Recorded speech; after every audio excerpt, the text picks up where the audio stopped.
Assalamualaikum warahmatullahi wabarakatuh. Di sini saya akan menjelaskan materi dengan judul Teknik Formulasi Pakan Buatan.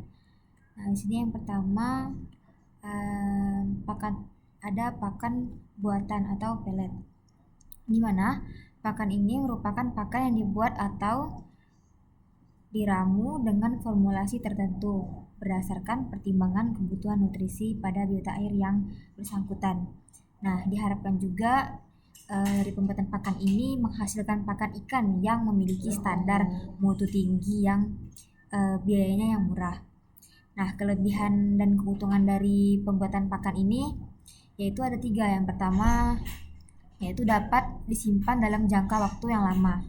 Nah, yang kedua yaitu ada dengan cairan praktis dan efisien kerjanya. Yang ketiga yaitu dapat memanfaatkan limbah industri pertanian. Nah, kemudian ada sifat dan syarat pembuatan pakan buatan. Yang pertama itu harus mudah dicerna dalam usus ikan. Yang kedua itu sesuai dengan perilaku ikan. Nah, ikan yang tenggelam atau terapung. Terus harus tahan lama juga dalam air, terutama bagi pakan udang. Karena udang itu kan cukup lama memproses makanan. Terus harus mempunyai aroma yang sebagai daya tarik, misalnya ada daya tepung ikan, adanya aroma tepung ikan, biar ikan itu istilahnya memiliki rangsangan terhadap bau dari aroma tepung ikan tersebut. Kemudian di sini ada teknik produksi pakan. Di sini pada gambar ini menjelaskan bagaimana proses-proses alat atau mesin untuk menghaluskan atau mempadatkan pelet yang sudah diadon hingga kalis, kemudian dipadatkan atau dicetak menggunakan mesin tersebut. Di sini ada parameternya juga, ada proses-proses di mana ada proses pertama, kedua, ketiga, dan sampai selesai, sampai pelet itu siap untuk dijemur dan disimpan di tempat yang kering dan tertutup. Kemudian di sini ada proses feed ingredients vs feed advantage, di mana pakan yang baik itu harus mampu menyediakan energi, protein, dan asam amino yang dibutuhkan. Kemudian ada vitamin dan mineral. Yang keempat itu bahan adiktif untuk meningkatkan laju pertumbuhan dan kesehatan. Di sini juga ada bahan pakan, yaitu bagian dari sebuah pencampuran, di mana yang digunakan untuk membuat pakan juga. Kemudian ada bahan tambahan, di mana yaitu bahan baku aktif yang ditambahkan ke dalam campuran untuk memenuhi kebutuhan dari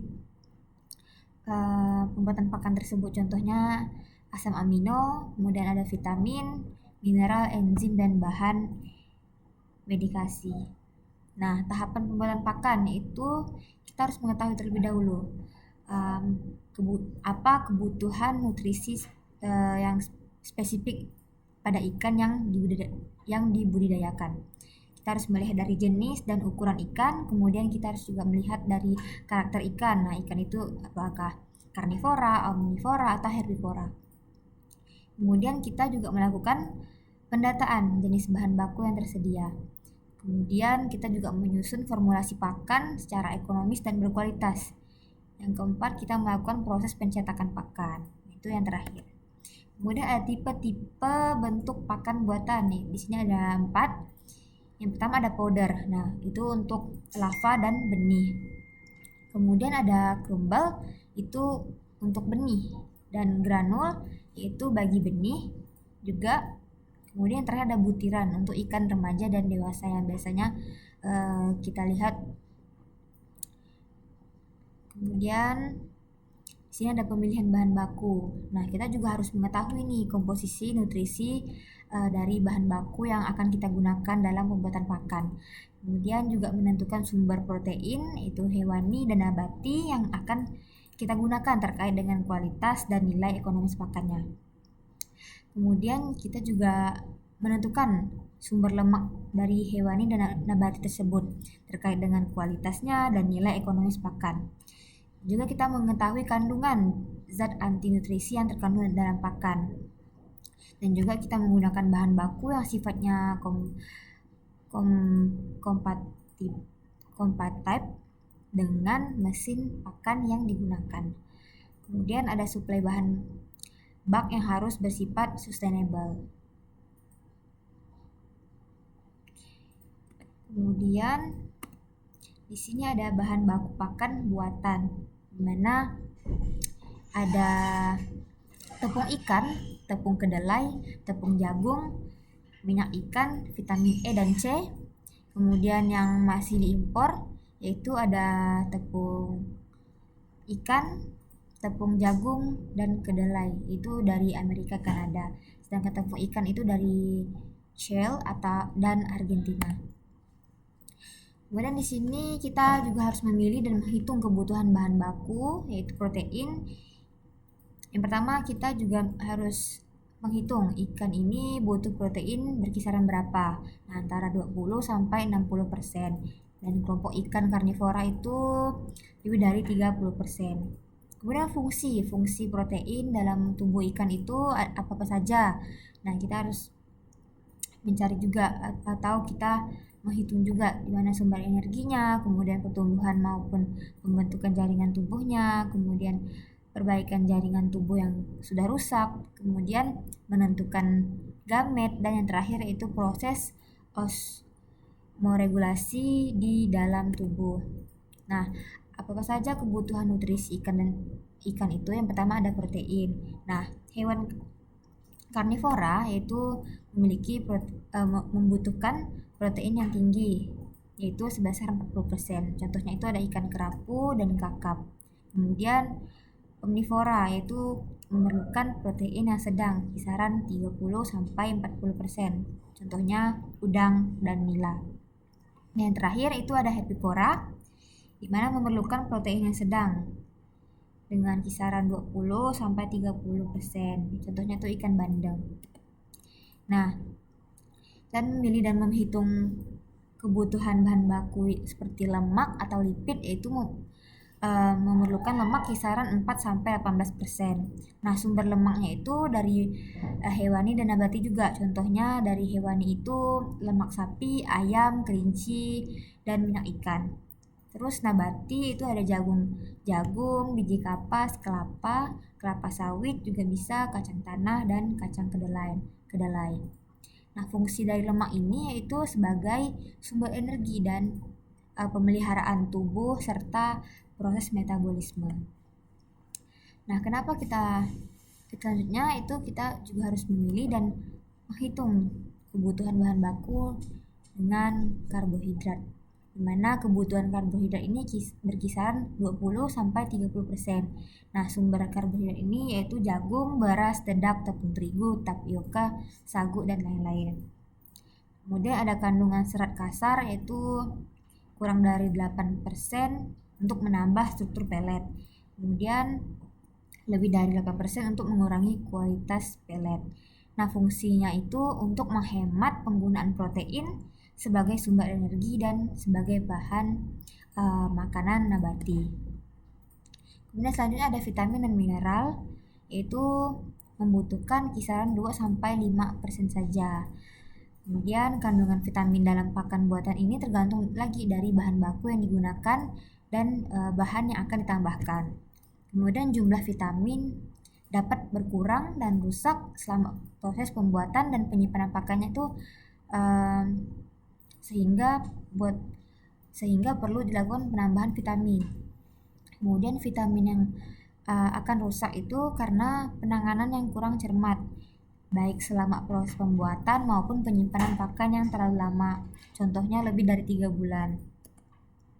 Kemudian di sini ada keutamaan penggunaan tepung ikan. Nah, kandungan total sulfur amino asid kemudian mengandung HUFA, HUFA di level optimal. Kemudian memiliki palatability properties, kemudian density nutrisi yang lebih baik, kemudian X faktor pertumbuhan. Di sini ada contoh tabel atau grafik database makronutrisi bahan baku.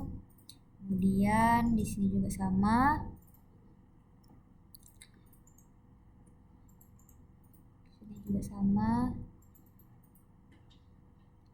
Sini menunjukkan faktor-faktor yang mempengaruhi kualitas pelet, ya. Ada energi, protein, mineral, vitamin, formula, drying, segala macam. Kemudian ada formulasi pakan. Nah, formulasi pakan ini merupakan rumus pakan yang dengan komposisi bahan pakan yang diperlukan dan sesuai dengan macam pakan yang akan kita buat.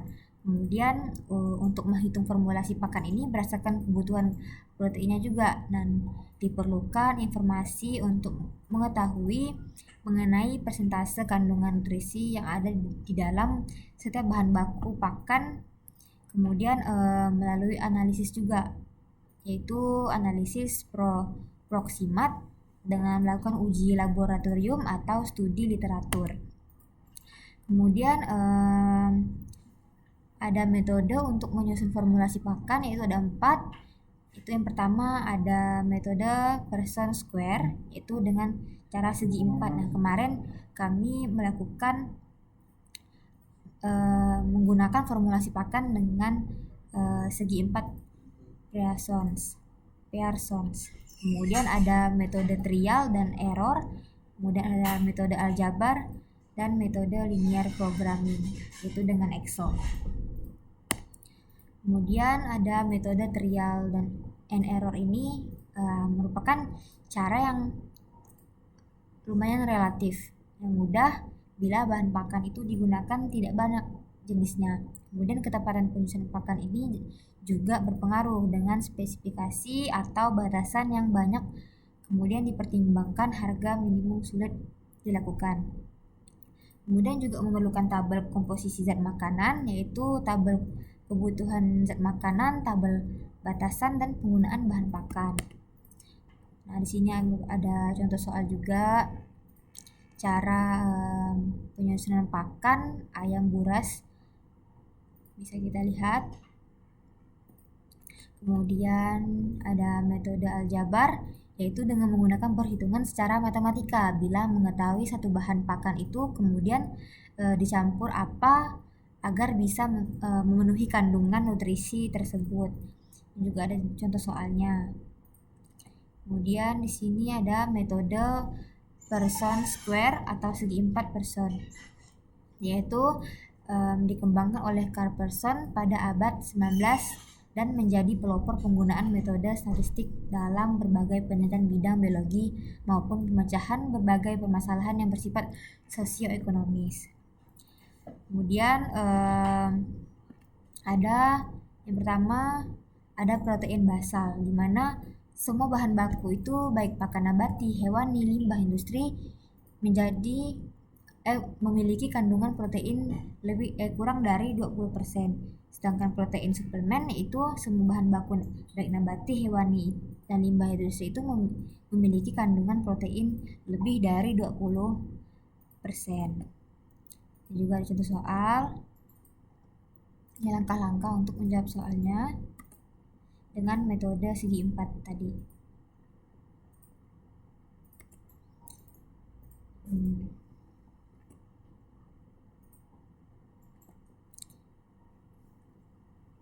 Oke, baik, terima kasih untuk materi pada kali ini. Cukup sekian dari saya. Wassalamualaikum warahmatullahi wabarakatuh. Bye-bye.